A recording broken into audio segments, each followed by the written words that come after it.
The first American confidence man was not a particularly good con man.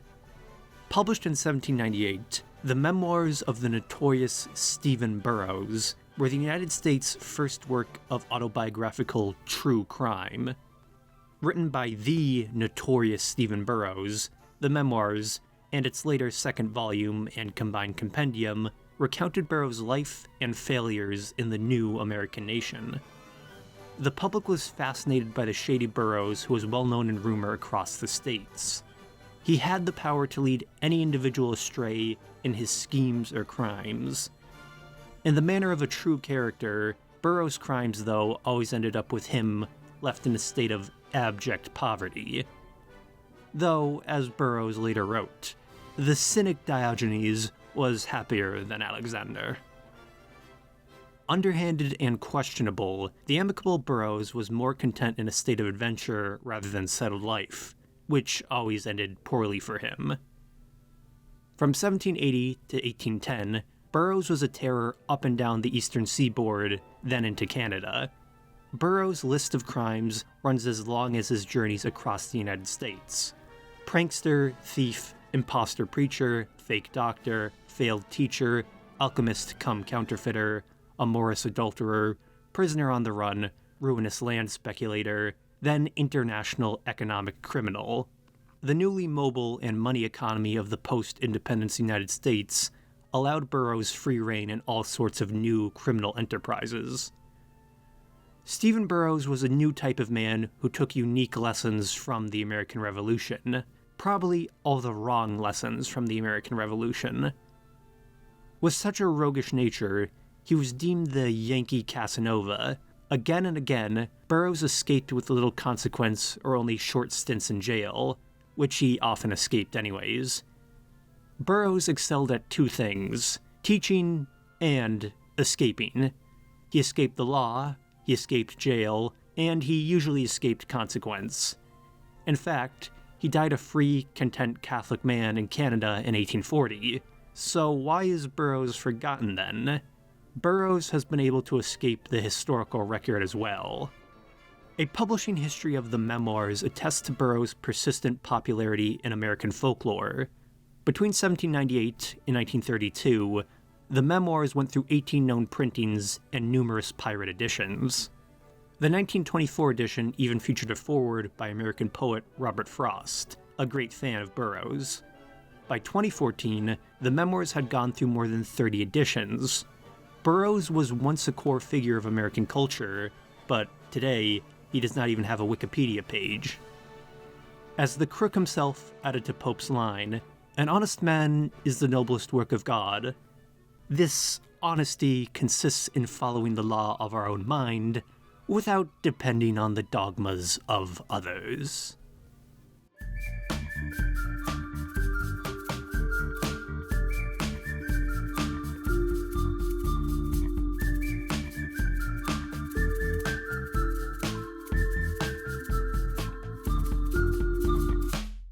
The themes of Burroughs' life are parallel with the early history of the United States. Born in 1765, Burroughs' childhood, especially formative years, were contemporary with the American Revolution. In this emerging culture, Burroughs became a pragmatic practitioner of liberty, or maybe a knave hypocrite. Burroughs was born into a world entering a social and economic revolution. Burroughs, for example, identified his father, a preacher, as also being a staunch Republican.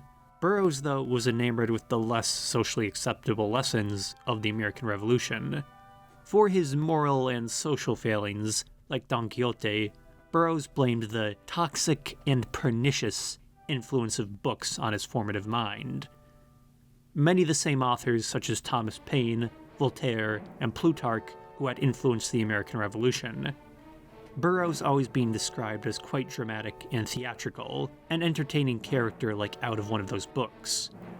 Burroughs was a thoroughly modern, educated, and cultured man for his era, comparable to a gentleman thief, but without the tact.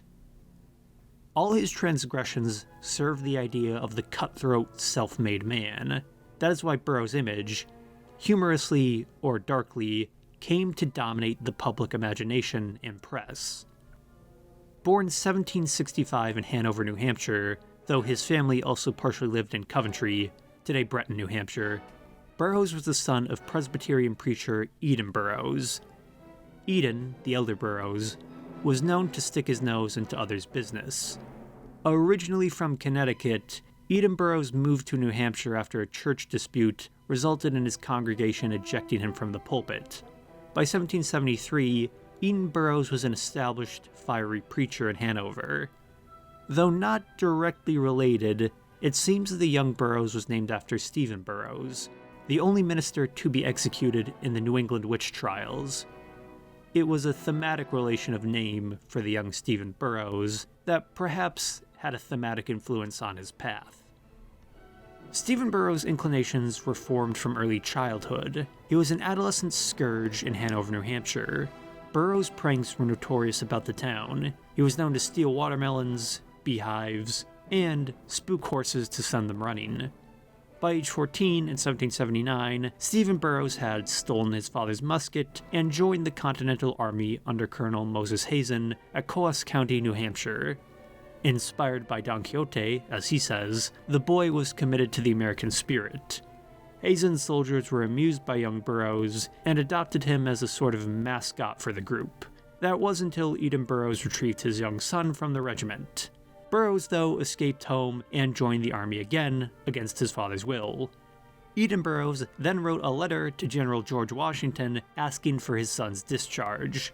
But the young lad, having his mind inflamed by many fair promises and airy encouragements, with unappeasable desires to join the service, afterwards eloped from me, and enlisted under Captain Lloyd on the regiment's return from those parts to headquarters. But finding his expectations disappointed, he left the army soon after its arrival at headquarters, and is now at home with me. By the third time, Burroughs had evidently grown tired of the military life, deserted at the North River, then returned home of his own free will. He was technically AWOL, but never punished due to Washington's informal pardon. It was an unremarkable decision to the general at the time, but it would have odd consequences on Burroughs' fate. Upon returning to Hanover, Stephen Burroughs was placed by his father under the tutorship of family friend Joseph Huntington, D.D., for a year, as in preparation to study at Dartmouth College. In 1781, Burroughs was admitted to Dartmouth College. According to Dr. Huntington, despite his misbehavior, Burroughs was a fine genius and makes swift advances in the classics. Well behaved under the doctor's tutelage, Burroughs reverted once at Dartmouth. When left unsupervised, he ran afoul of Dartmouth's administration. He returned to stealing apples, playing pranks on other students, then bad-mouthing the school staff and tutors, who he claimed were persecuting him. The last straw, or straws for the administration, who had placed Burroughs on probation, was for pretending to be an Indian scout. Being the 1780s, he had spooked the entire campus into believing a raid was imminent, and, as it was the era, such an attack was not impossible. It would be Burroughs' tricks and feuds with tutors that got him expelled for insolence. Upon his return to Hanover, realizing his son was only righteous when occupied, Eden Burroughs offered his son $20 to start a business or go to sea, then, in certain words, set him loose upon this world. Whatever his intents at the time, Burroughs departed his father's house on November 20th, 1782, age 17, for Newburyport, Massachusetts, to take to sea. One will of course notice Burroughs had absolutely no experience as a sailor and lived rather inland in New Hampshire, but this did not matter to Burroughs, who was good at talking. Upon arrival in Newburyport, Burroughs joined a crew under one Captain Meherd, or Mherd, as a physician. Did it matter that Burroughs had no experience in medical practice? No. As said, he was good at talking. Meherd's ship held a letter of marque against English ships, though the revolution would soon be concluded, and needed a crew to maraud the seas. Without many questions, Burroughs left aboard the ship on January 1st, 1783, bound for Nantes in France. Along the way, Burroughs mentions a few picturesque and picaresque scenes.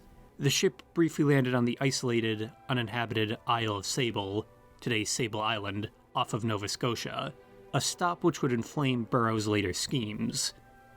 After that, the crew participated in a valiant battle against a British ship, but if this is just a Burroughs exaggeration is hard to tell. Upon reaching Nantes in France/Brittany, Burroughs recounts seeing an African slave being blown apart by a Portuguese cannon. In France, Burroughs attempted to sign on to a ship bound for the East Indies, but it left without him. He was left with 42 guineas in payment. According to Burroughs, he then wandered France for 3 weeks before returning home. He signed onto a ship bound for the United States, once again, as a physician. On the ship home, Burroughs made the informed medical decision to open the ship's wine supply and distribute it to the crew while at sea. Why he decided to do this is unclear. The cabin boy accused Burroughs that he did so he would be able to steal bolts of silk from the cargo. The captain and crew then tried the fake doctor for both accusations. While Burroughs was found not guilty of stealing, he was guilty for causing the crew's drunkenness. As punishment, the captain kicked Burroughs in the head. Literally a swift kick to the head. After that punishment, it was clear Burroughs would not be practicing medicine anymore.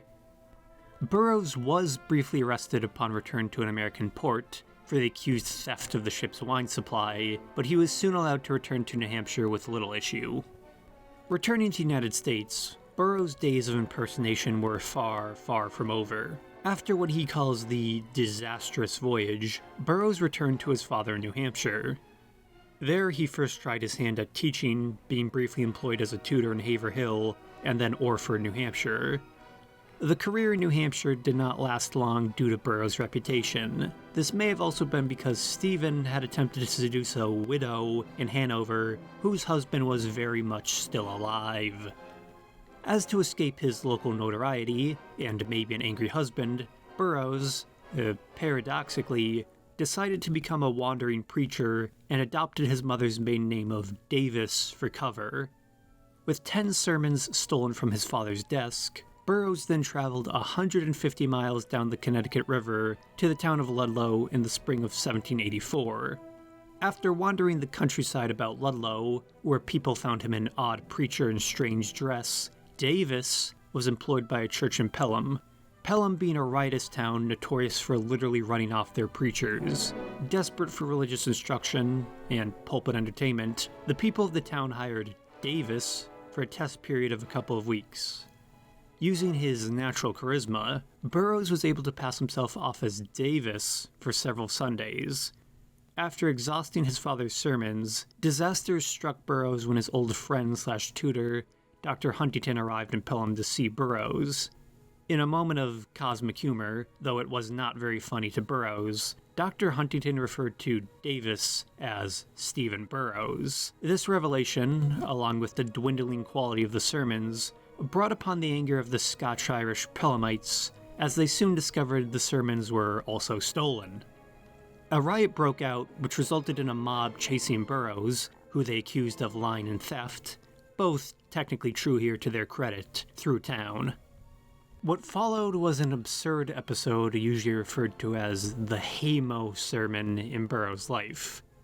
Chased by a crowd with pitchforks and stones, Burroughs hid in a barn's haymow, or hayloft, to avoid the angry Pelhamites.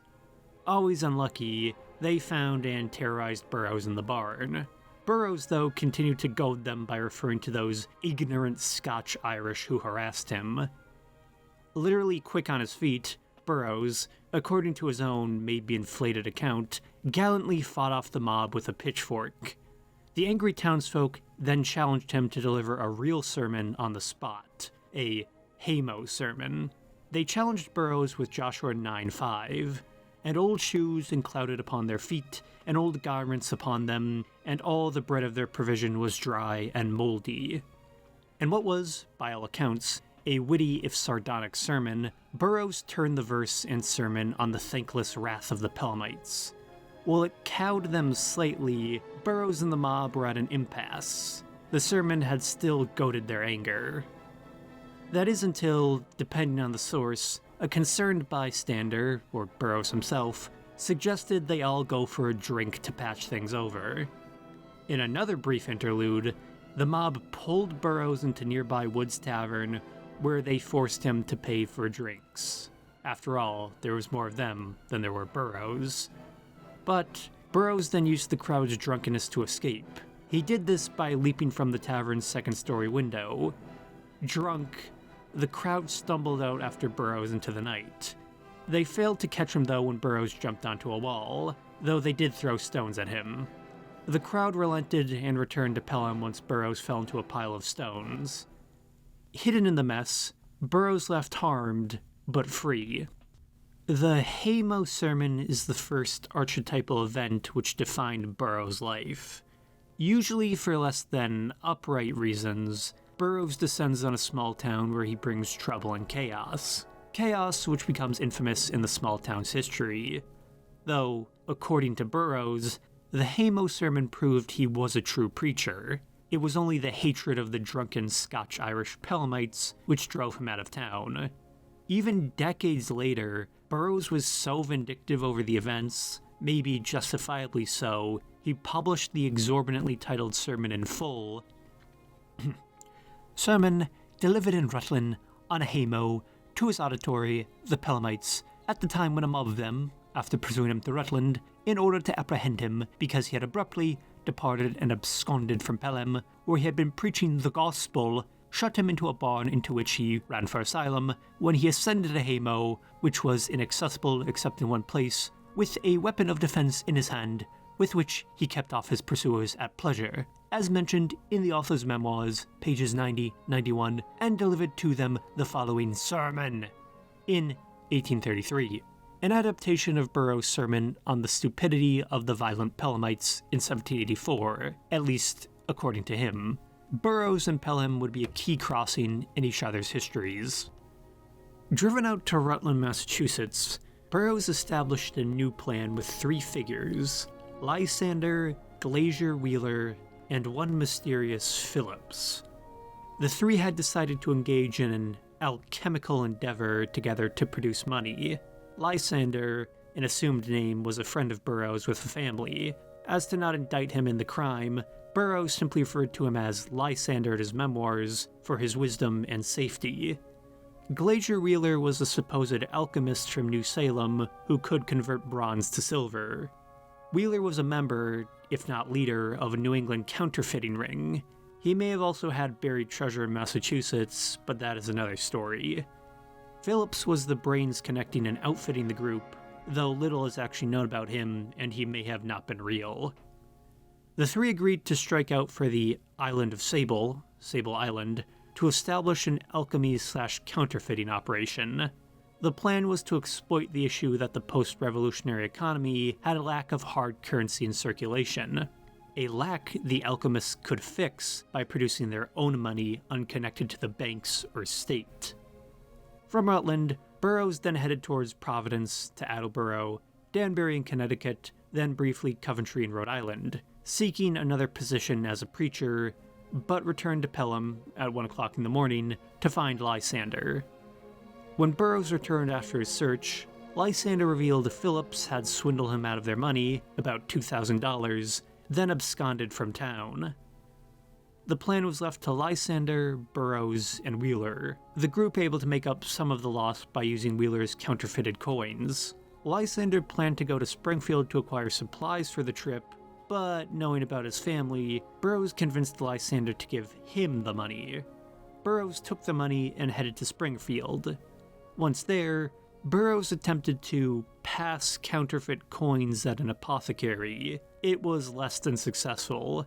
Burroughs ended up arrested for fraud and also impersonating a clergyman. Glazier Wheeler was also arrested at the same time for forgery in 1785. The two conspirators were moved to Northampton to stand trial. Though the law had ignored Wheeler's counterfeiting in New Salem, circulating the money in Springfield was too far, apparently. Burroughs stood before Justice Pynchon, where he put on an entertaining trial. As one observer noted on Burroughs' appearance at his trial, Burroughs stood forth in the attitude of an orator, with gestures perfectly easy and natural. He was eloquent in his native language and could speak the Latin and Greek with great purity, freedom, and fluency. Despite his performance before judge and jury, Burroughs was sentenced to 1 hour in the pillory and placed for 3 years in jail. Wheeler received the same sentence, plus 20 stripes, and likely had his ears cropped for counterfeiting. To prevent any more collaboration between the two crooks, Burroughs was moved to the Northampton jail. Once imprisoned in Northampton, Burroughs fell under the watch of a somewhat amicable jailer and a group of fellow non-violent miscreants and thieves. Jails then being far from regulated, Burroughs and the other prisoners freezing in the winter and only occasionally being given food by the jailer's wife. Burroughs recounts his misery in depth and states he began to freeze and starve for 15 days until his maternal uncle, Ebenezer Davis, visited the jail to check on his nephew. Davis writing several letters to Eden Burroughs about his unfortunate, gormless son. Uncle Davis provided Burroughs money, food, and a much-needed shirt while imprisoned in the Northampton jail. He may have also provided Burroughs certain digging implements or matches, but Burroughs was crafty enough on his own. As Burroughs was wont to be Burroughs, he enlisted his fellow prisoners in a series of escape attempts until January 1786. One involved digging through the jailhouse's frail chimney, a feat Burroughs could accomplish with his hands, simple implements, and hiding the loose stones in the jailhouse corner. He was quickly discovered, rewarded with more lashes to the back, then clapped in irons. In another attempt, Burroughs and fellow prisoners attempted to saw through the walls then gates of the jail. They were discovered again due to their blabbering and had their tools confiscated. Then Burroughs, so miserable according to his own account, attempted to start a fire in his cell to destroy the cell and himself, tearing up the floorboards in the prison, then igniting them, a planned escape by suicide. The fire was quickly discovered and Burroughs deemed too dangerous to stay in the provincial Northampton jail. Burroughs, and an assortment of others, now including Wheeler, were sentenced to the Castle Island Prison in Boston Harbor in December 1785, one of the first modern prisons which employed standardized uniforms, routine guard watch, and hard labor. Castle Island being a notoriously miserable location due to the cold winds on the harbor island and the fact it was also a military fortress. 45 to 90 prisoners, depending on the period, were exiled to the prison where they spent their days producing nails. That was the hard labor. Well taken care of by the local soldiers, prison life, according to testimony, was crushingly boring even for those allowed to wander about the island. In January 1786, the prisoners were finally transported from Northampton to Belchertown, to Little Cambridge, then to Boston, and out to the harbor. During Burroughs' term on the island, the prison housed 16 prisoners along with officers and guards, 50 army privates, a chaplain, an overseer, and occasionally a visiting surgeon. The prisoners were ordered to spend their time making nails as hard labor. Burroughs, stubborn as ever, refused to produce more than 5 good nails per day. He claimed it was revolt against the petty tyranny that ruled the prison. Although, according to later interactions, the overseer and guards largely let Burroughs be and did not hassle his production, Burroughs still refused to submit. He later began tossing the good nails he produced into a well to run up the prison's manufacturing costs. After a few months on the island, Burroughs hatched a conspiracy among the prisoners. Using a nail and iron bar, the group were able to break their cells. Led by Burroughs, a group of 7 prisoners hijacked a boat, or more dinghy, to escape to the mainland. Once the escape attempt was discovered, the prison was placed under martial law. With much struggle, the group landed at Dorchester Point. Under cover of night, the group decided to hide in a barn near Boston. They slipped away. That was until one of the prisoners fell asleep and began to snore under the hay. The search party discovered the escapees by following the snoring. Upon their return, Burroughs and the escapees were each sentenced to 125 lashes on the back for their voyage. Angered, the prisoners planned to incite a mutiny, led by Burroughs, hijack an actual boat, then escaped to Barbary, North Africa, to become pirates. Burroughs attempted to take the guardhouse in revolt, but the rest of the prisoners either betrayed or abandoned him. The military on the island quickly put down the revolt of 35 prisoners. For his troubles, Burroughs was chained and beaten until, according to him, his shoes filled with blood. Once again rendered absolutely miserable, Burroughs decided to suffer out the last years of his sentence. He was satiated once again by the appearance of his uncle, Ebenezer Davis, with new clothes, food, and money. While the overseer, Major Perkins, would allow Burroughs free roam of the grounds for good behavior, it would not be the end of his issues among the prisoners. When the Lieutenant Governor Thomas Cushings and his son visited the island, the Lieutenant Governor's son gave Burroughs a sum of money to buy rum for the prisoners. When this prisoner's rum never appeared, and for his earlier failures, the prison population turned on Burroughs. He was accused of pocketing said rum money, which was very possible. Burroughs was left to stew alone in his misery for the rest of his sentence. In his memoirs, Burroughs reflected upon his suffering with the question, "My situation and course of perpetual suffering caused me to repine bitterly at the hand of Providence. It appeared that I was marked out as an object for the heaviest strokes of misery to be reiterated upon until I should be finally swallowed up by the power of their force. Why, said I, should all this befall me? Do these misfortunes happen as a punishment to vicious conduct? Since I started into life, how has my course been checkered? Even death, the last resort of the wretched, has fled from my approaches as though cautious of friendly presence, administering comfort rather than terror. It is not strange that death should join with mankind and even refuse the morsel offered to his embrace in order to fill up my measure of sufferings. When I set the jail on fire at Northampton, I thought it out of the power of malice itself to prevent the approach of the moment of my quietus, but was disappointed. I then expected to have found an end to my trouble in the cold embrace of death in the dungeon, and here I found the tyrant eluding my pursuit. When I rose on the garrison, it appeared to me certain that I should meet with death or liberty, but alas.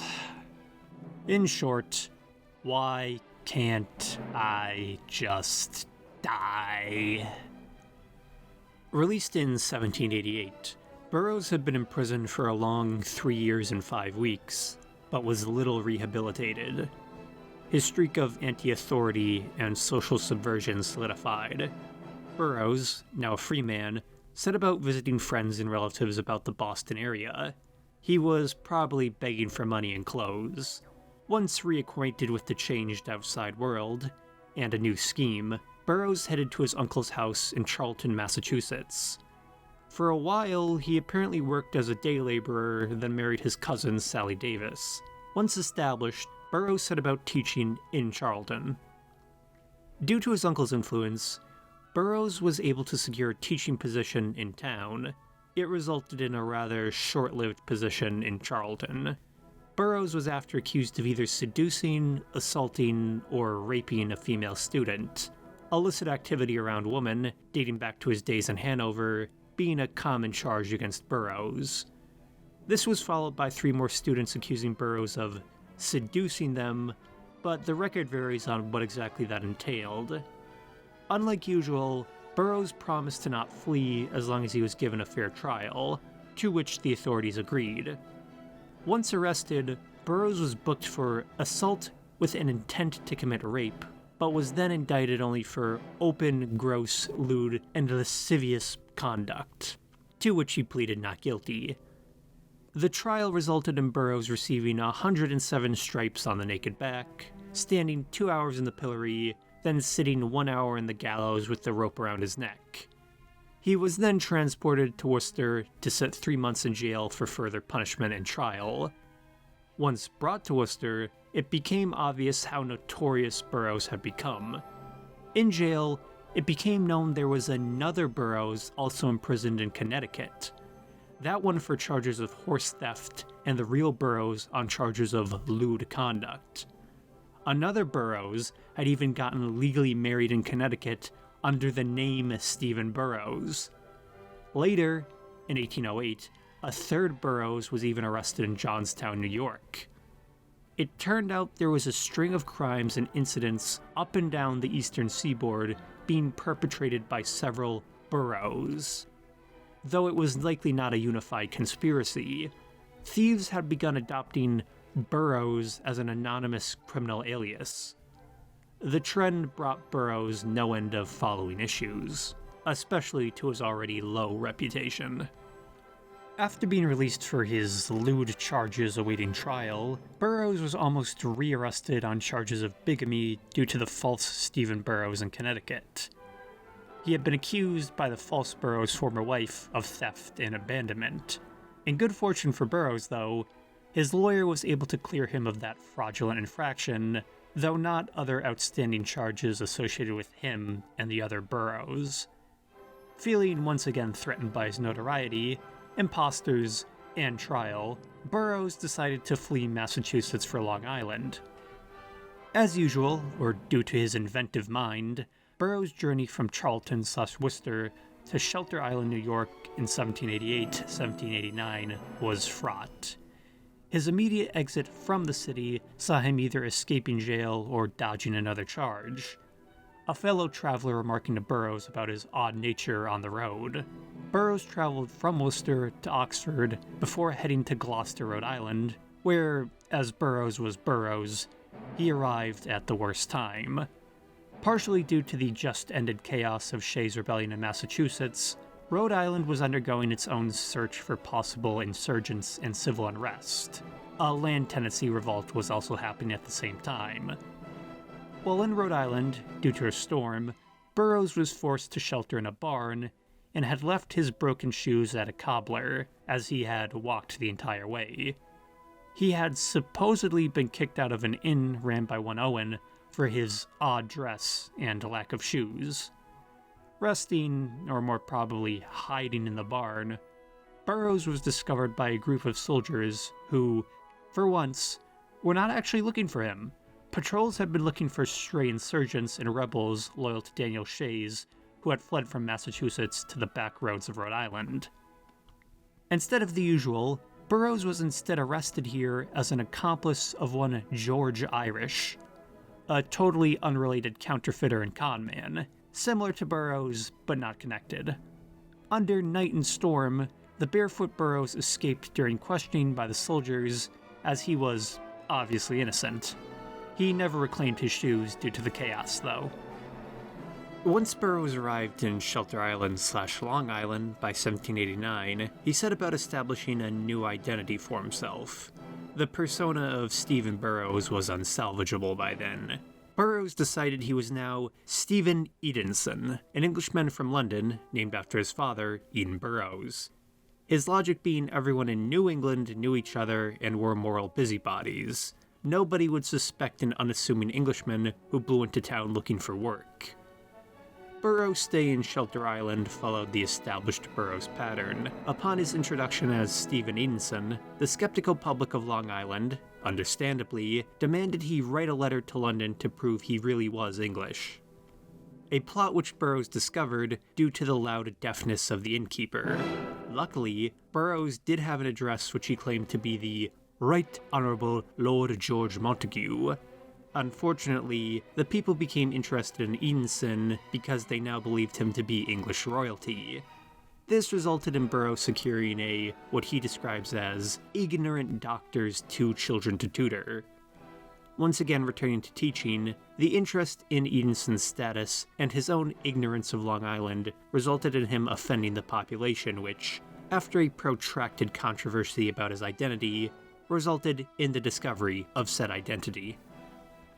When called on his lies about claiming to be an Englishman, Burroughs insisted he had simply forgot to insert the new before Englishman. The people were not convinced of his flimsy innocence.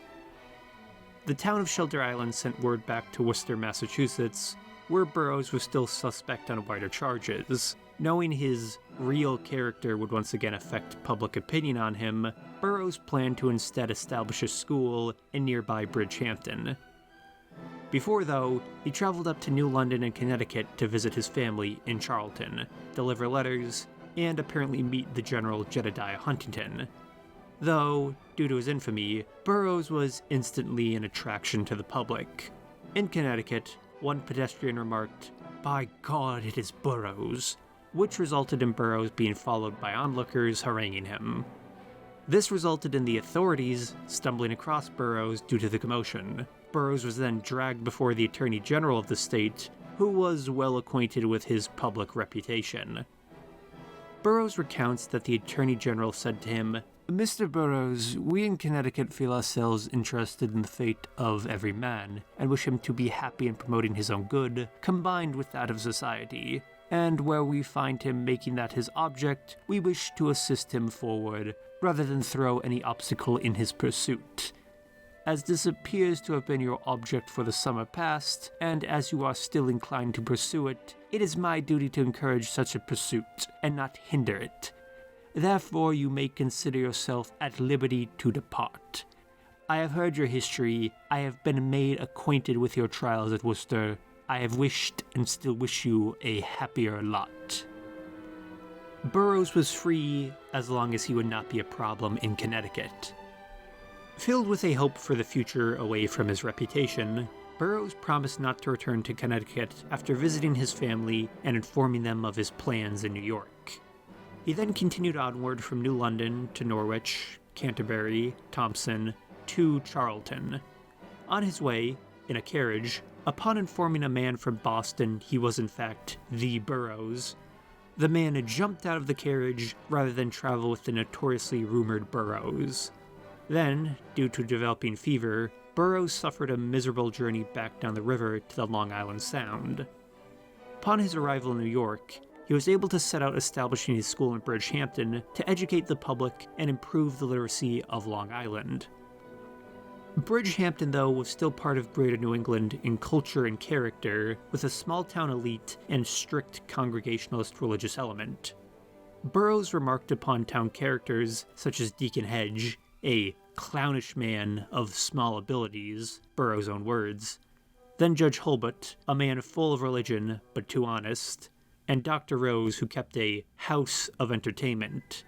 Burroughs believed him to be an awful gossip, and thus the town's center of news. Others, such as the Deacon Cook, led a small religious group of nonconformist Congregationalists in town called the Separates. Then Burroughs' arch-nemesis for the period was the minister/Reverend Aaron Woolworth, a skeptical Congregationalist, akin to Burroughs' own father, Eden Burroughs, influenced by Massachusetts preacher Jonathan Edwards. Once his small school was established, Burroughs, of course, inserted himself into Bridgehampton's social developments. Being Burroughs, this instantly brought him into direct dissent with Reverend Woolworth's faction. Alongside the fledgling school, the town now wanted to establish a public library to develop scholasticism in the small town. Being the 1780s, 1790s, this was a rather forward-thinking decision for Bridgehampton. Benjamin Franklin's and other early social reformers' public initiatives, such as subscription and public libraries, were still trickling their way across the United States. So then, the weight of the library and what to put in it would fall on the educated population of Bridgehampton. Burroughs, while still undetected, was among this educated population and would bring wider problems to it. As the council to establish the library was dealing with the town's money, the council decided the library's catalog should be non-denominational, as to not stoke religious division in the small town of many Protestant divisions. Two camps developed around the library: educators and clergy, or as each was led by, Burroughs and the Reverend Woolworth.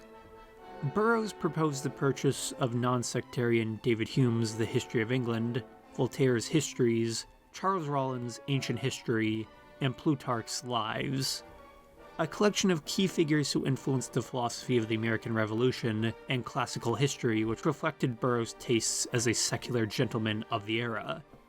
Reverend Woolworth and Deacon Cook's proposals were directly confrontational to Burroughs, their selection being largely books on Christian ethics, such as Essays on the Divine Authority for Infant Baptism, The Careful Watchman, Age of Grace, Edwards Against Chauncey, and History of Redemption. Though Dr. Rose added to it pulp works such as The Turkish Spy and Gay's Fables. The idea of two separate libraries was raised, one for the public and one for the educated, but was rejected for being too expensive to maintain on the town's budget. As Burroughs set himself up as a voice of dissension, the council attacked Burroughs on the charge of him introducing corrupting influences into the library catalog. Burroughs had little social power or connections to fight back with. Judge Hurlbut accused Burroughs of purchasing corrupting books, and afterwards described him as a miserable vagrant. Woolworth retorted to Burroughs on his own obligations as a preacher to his obligations as a teacher. Preach the everlasting gospel, generally insisting on those works which are purely evangelical. Remember that you are not the minister of Socrates, or Plato, or Epictetus, but of Jesus Christ. Knowing it would be difficult to expel Burroughs on taste alone, the triumvirate of Woolworth, Hurlbut, and Cook set about making the argument about Burroughs' moral worth and character. The three set about investigating the local teacher's mysterious background. Woolworth departed for Massachusetts, where he soon discovered all the deeds Burroughs, guilty or innocent, was accused of. The Reverend Woolworth soon returned to Long Island with lists and articles of Burroughs' crimes. Their shared dislike of the outsider Burroughs soon boiled over to a desire to expel him from Bridgehampton. The anti-Burroughs faction coordinated an attack based on Burroughs' notorious traits and highly suspect character which he hid from the community. A unified, perhaps justified attack by the council to oust Burroughs from Bridgehampton followed. The plot was doubtlessly real, even outside Burroughs' account, but the letters Burroughs claims to have received about it were, as always, questionable as the libel directed at him. Reverend Woolworth, using his collected material from Massachusetts, preached and published the sermon, The Evil of Lying, a direct, public attack on Burroughs' questionable morality/story. Judge Hurlbut then accused Burroughs of theft and failing to pay his fair share for the library. This was followed by another accusation of assault, which may have been legitimate. After which, by 1793-1794, Burroughs' school dwindled and he was arrested. Not wanting to be stuck with the notorious Burroughs in their local jail, the council and Bridgehampton authorities only wanted him gone.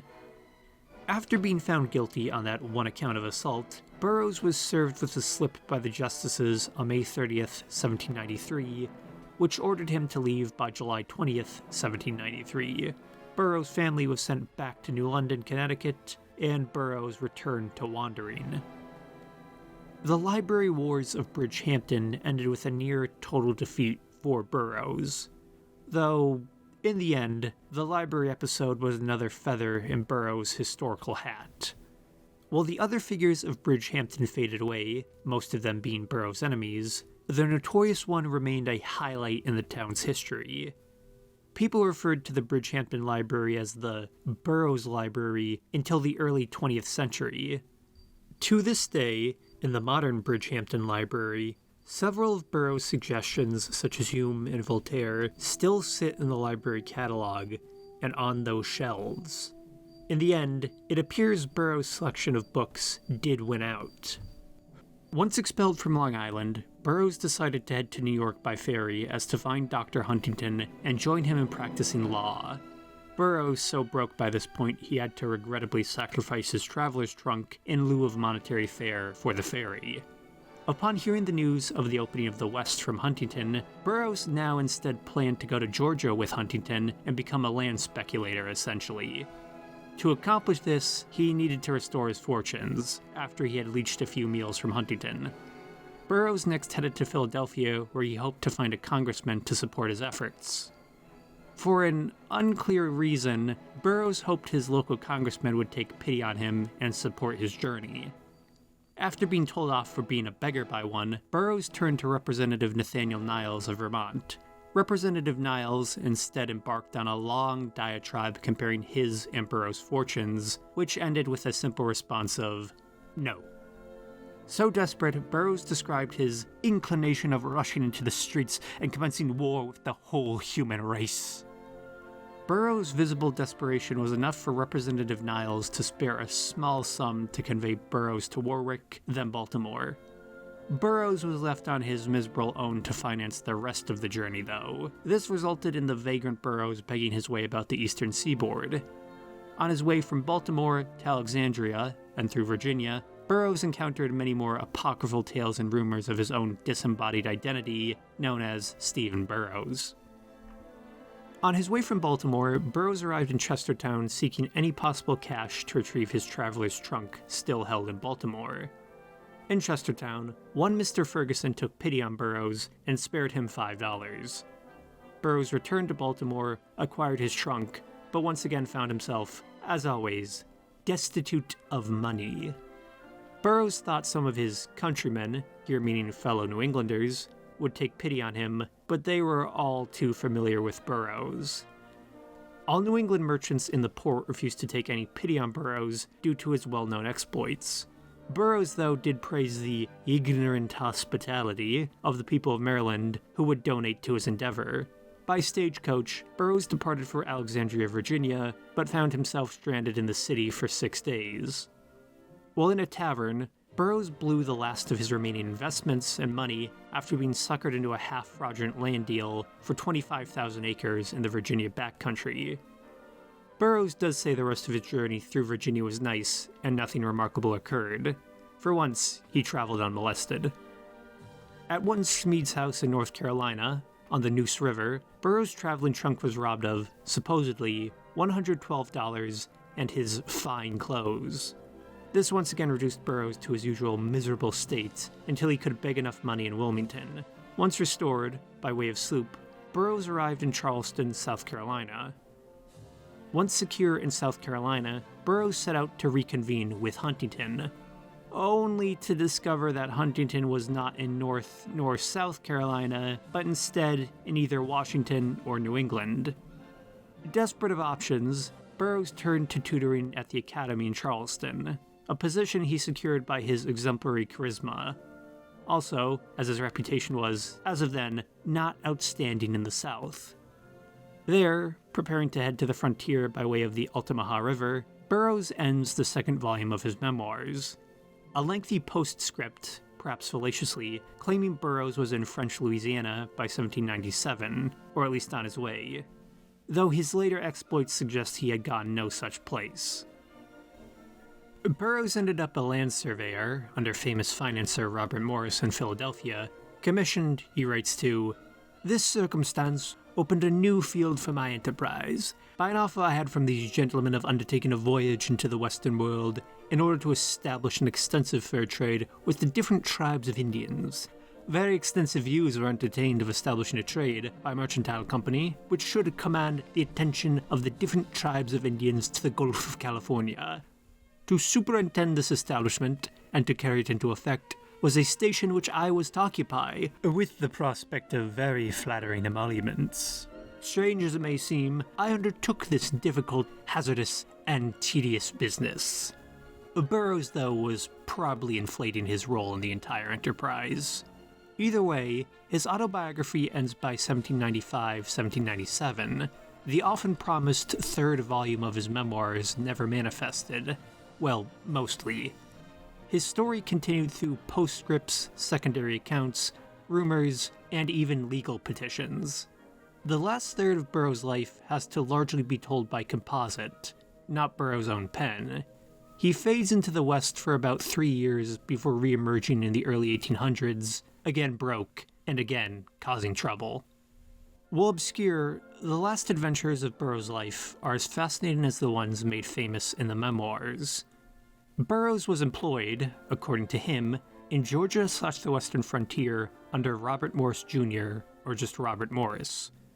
Morris being famous for financing the American Revolution, then the expenditures which led to his unfortunate end.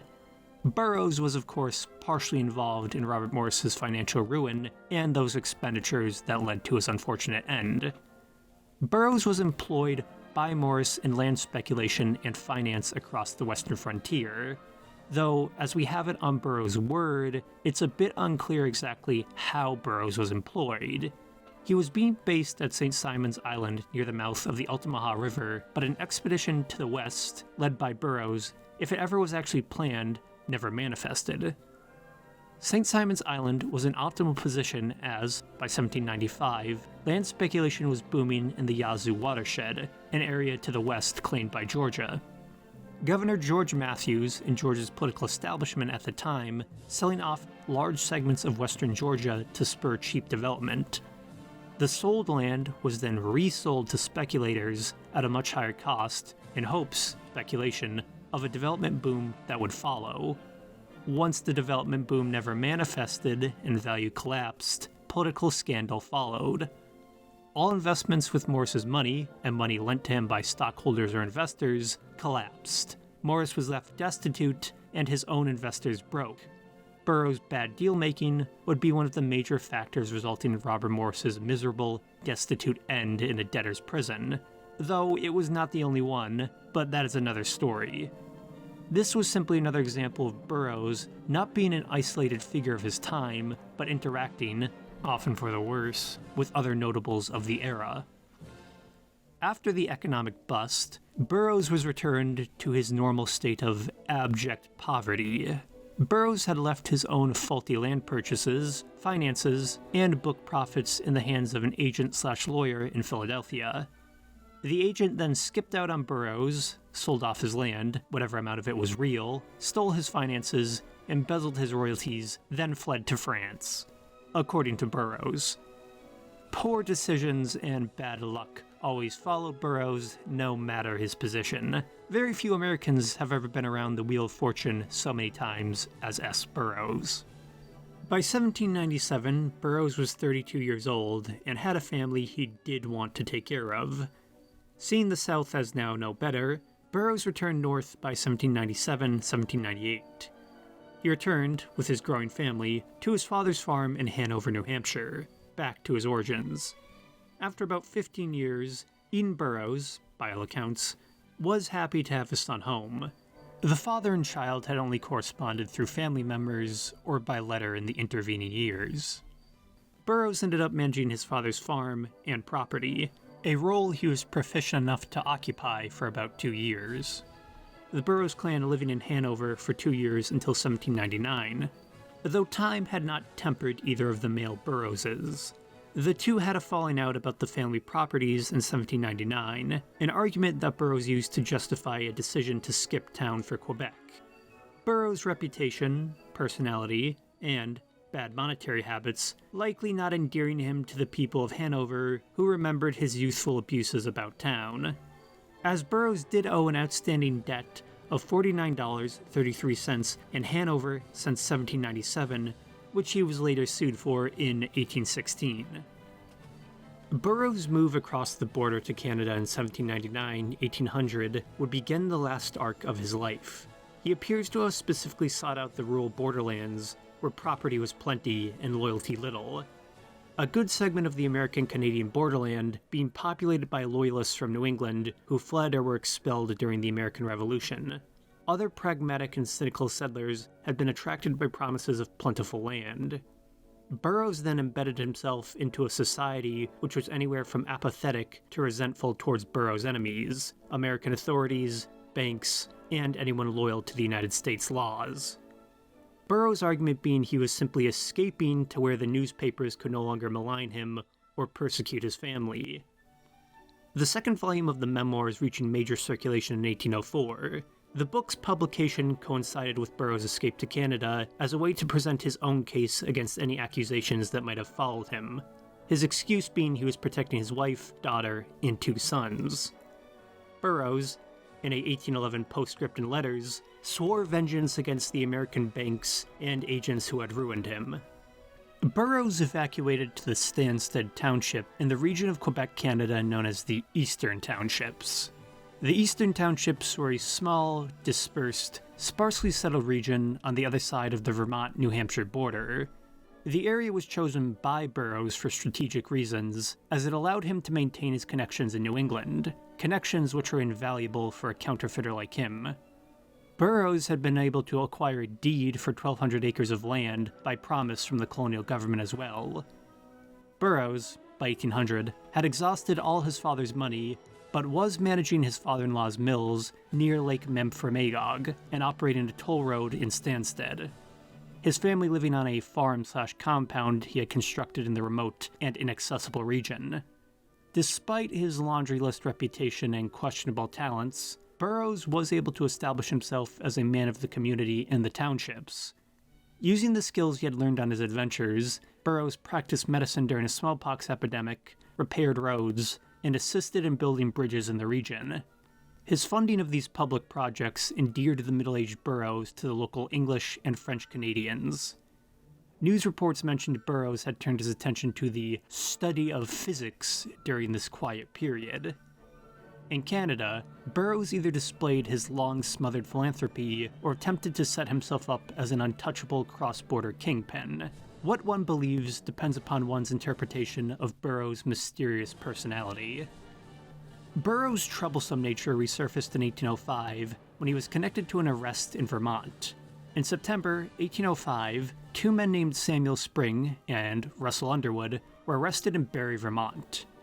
They had been apprehended for being in possession of counterfeit bills from New Hampshire, Maine, Connecticut, and Rhode Island. In their trial, Spring blurted out that the bills had originated in a Canadian manufactory, and their masterful production was traced back to one Notorious Stephen Burroughs. Since 1800, dollars of Burroughs' masterful design had begun to flood across the Northeast. Burroughs was forced to get into the public eye, and his domestic tranquility broken. Though, in this case, it was, once again, his own fault. There was a reason Burroughs' charity far outpaced the profits of his family mills, or the collection of his toll road. Burroughs' house was a rural farmstead compound for safety. Once settled, as can be surmised, Burroughs had immediately begun the production of counterfeit notes and coins he had learned how to produce years ago from Glazier Wheeler, Phillips, and Lysander. Burroughs' farm was a counterfeiting factory. He made enough of a profit from the illicit activity to set up a second farm/operation in nearby Shipton.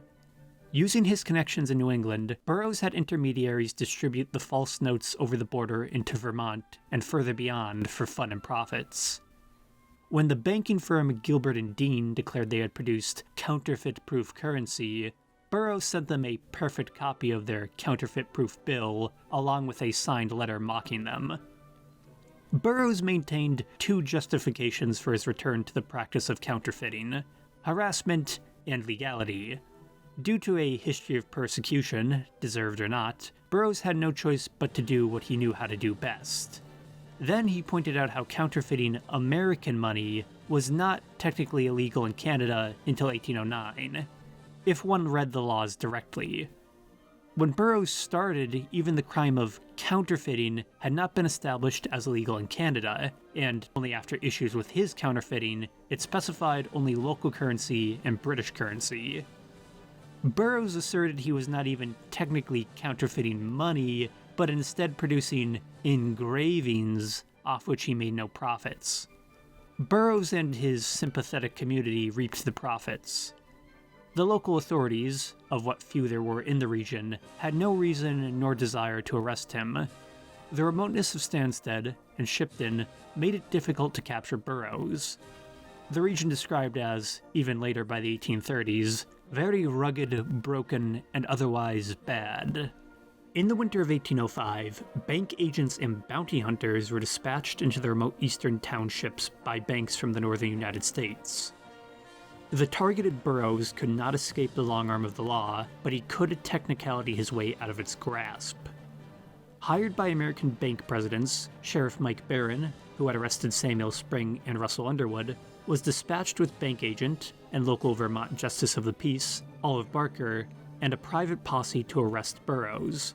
Sheriff Barron leading perhaps one of the first American cross-border/international raids based on American law.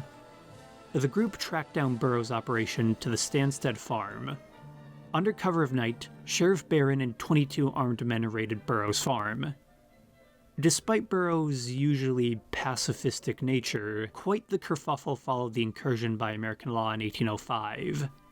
The raid ransacked Burroughs' farm in the winter night, searching for the notorious criminal and arresting everyone present, servants and family.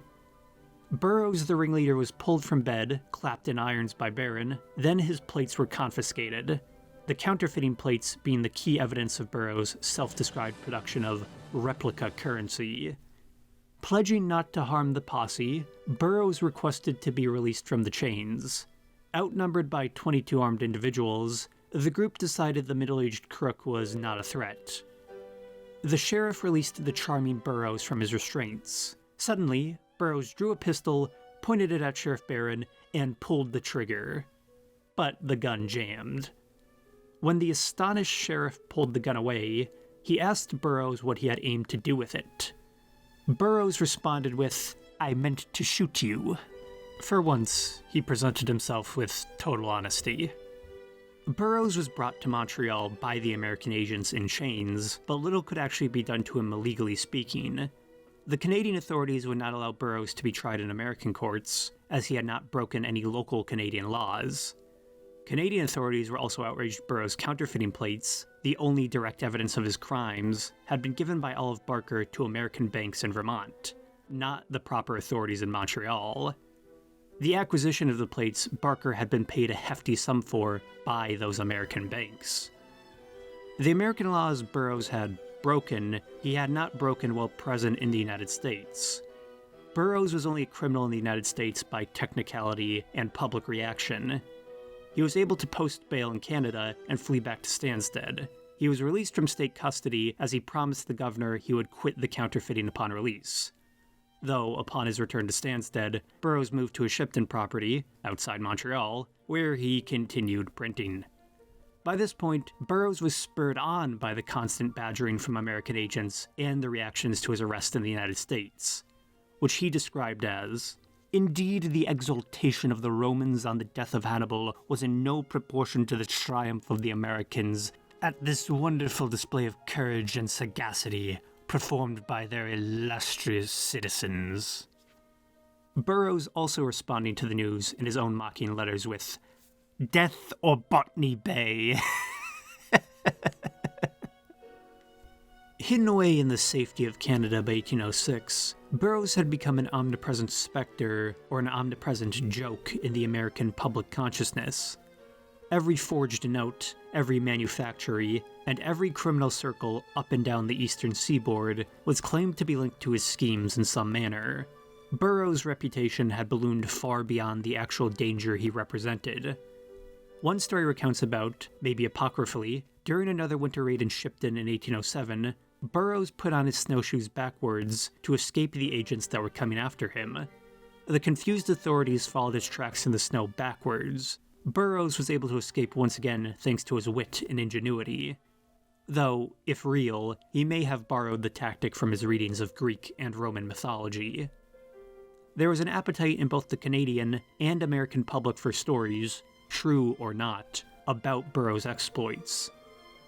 The demand resulted in a combined, maybe pirated, updated compendium of his memoirs that was published in 1811, along with boisterous letters from the counterfeiter himself.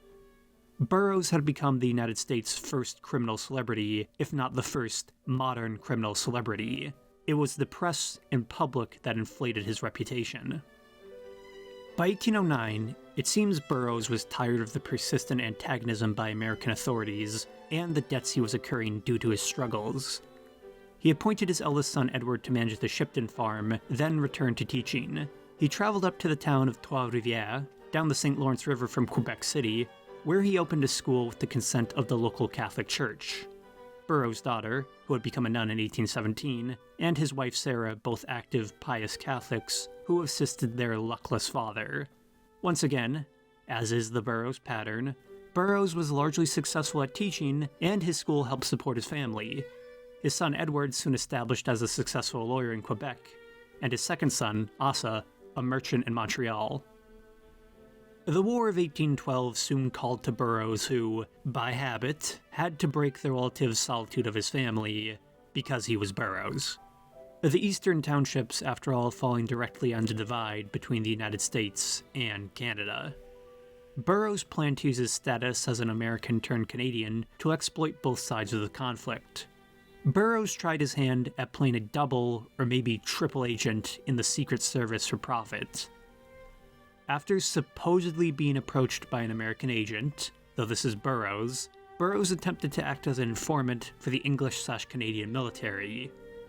He was soon after arrested for allowing mutinous troops to return to the barracks, but was, at least, legally exonerated later. After that, he was suspected of smuggling information to the Americans for profit, but was never indicted for it. In July 1814, though, an American shoemaker named Lowell Fowler was deported by the governor after boarding with Burroughs in Shipton while visiting his family. Burroughs put into question anyone he had contact with. Upon his release from the treason charge and other issues, Burroughs' property, titles, and toll road had been stripped from him by the Canadian government.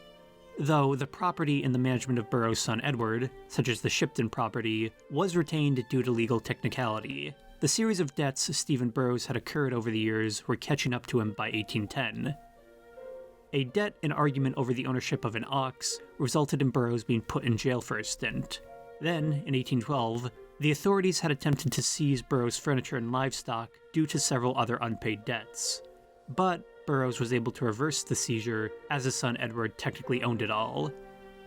The next few years of Burroughs' life, post-1814, saw him struggling with charges and debts as the government attempted to seize the remainder of his property.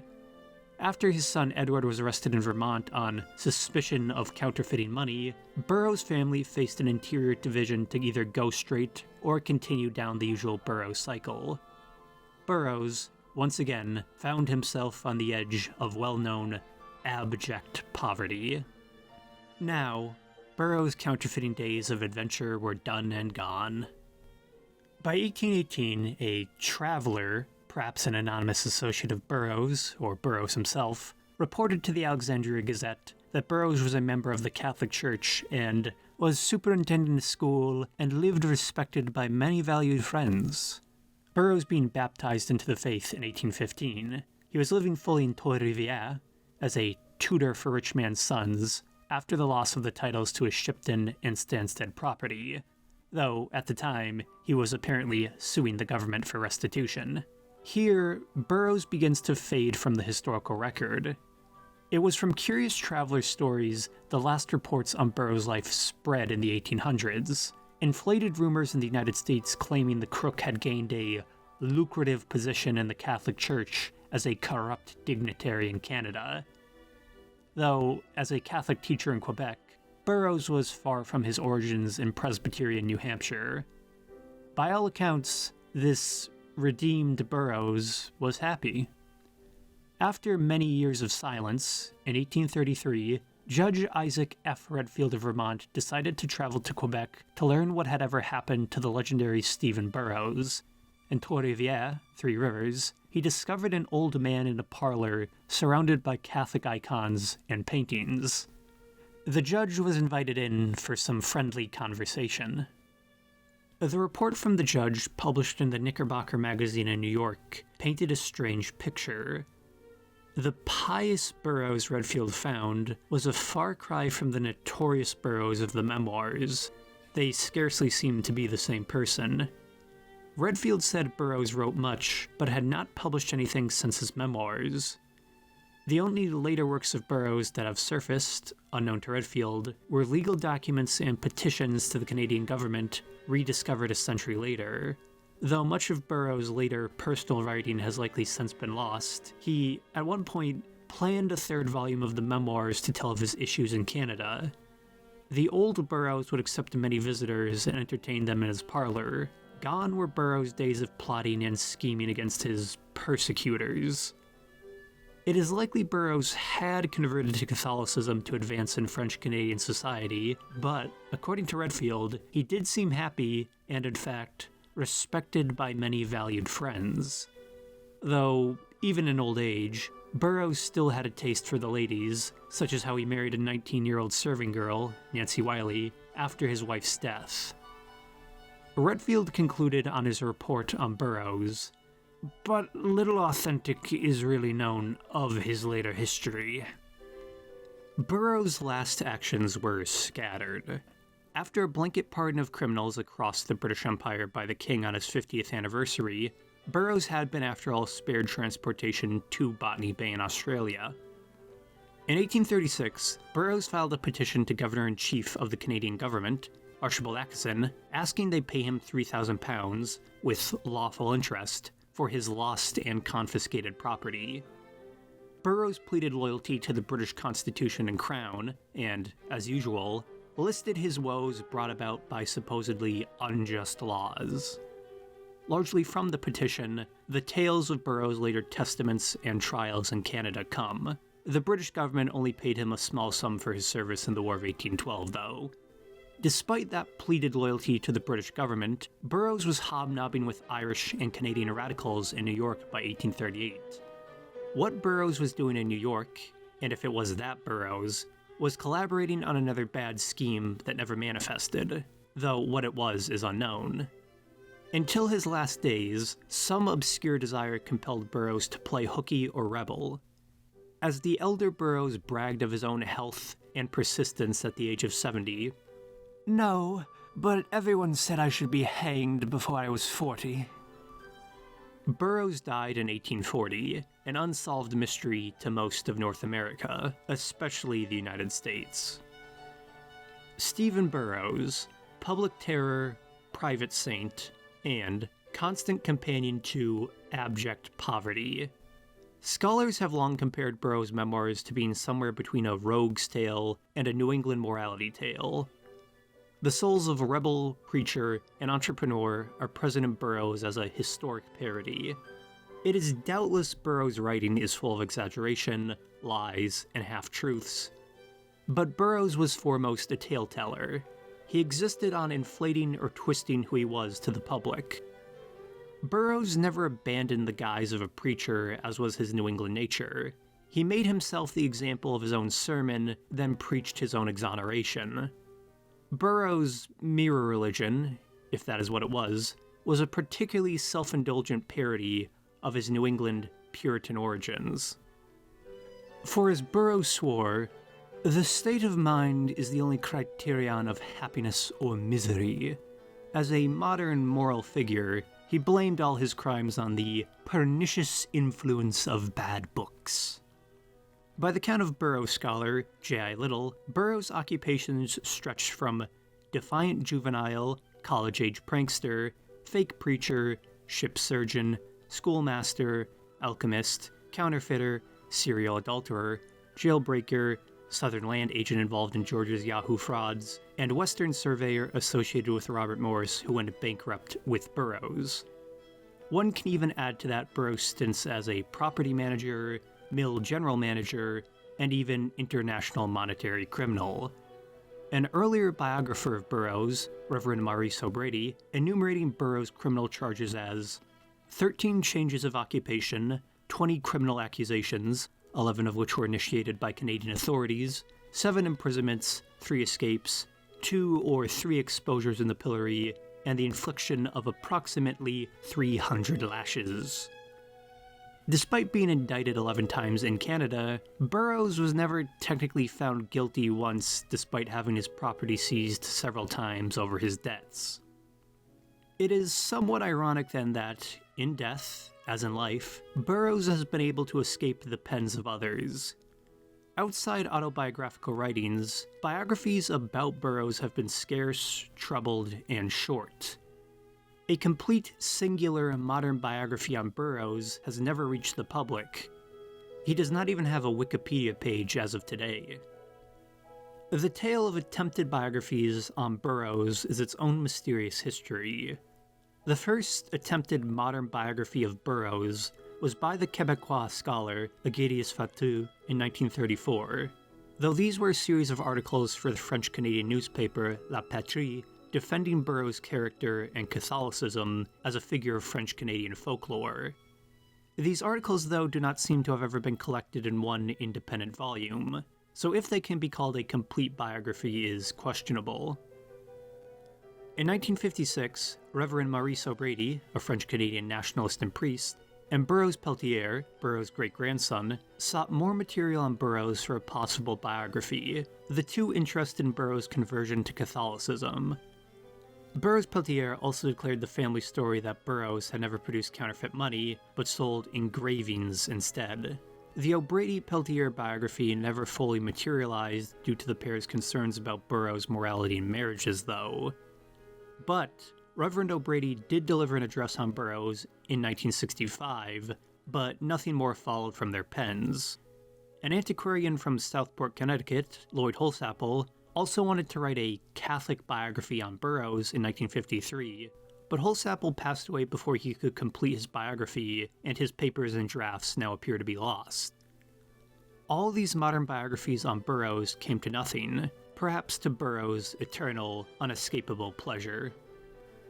The poet Robert Frost observed in his 1924 introduction on Burroughs' pseudo-autobiography that the rogue will always have a shining company alongside Glazier Wheeler, the coiner, and Daniel Shays, the rebel, in New England mythology. Burroughs forever binds together disparate elements in history, despite his more recent obscurity. Burroughs was once as notorious as they came. For, as was said of Burroughs, in him the principles of good and evil were so strongly mixed up that it was difficult to decide whether the doing of a criminal or a charitable deed gave him the most satisfaction.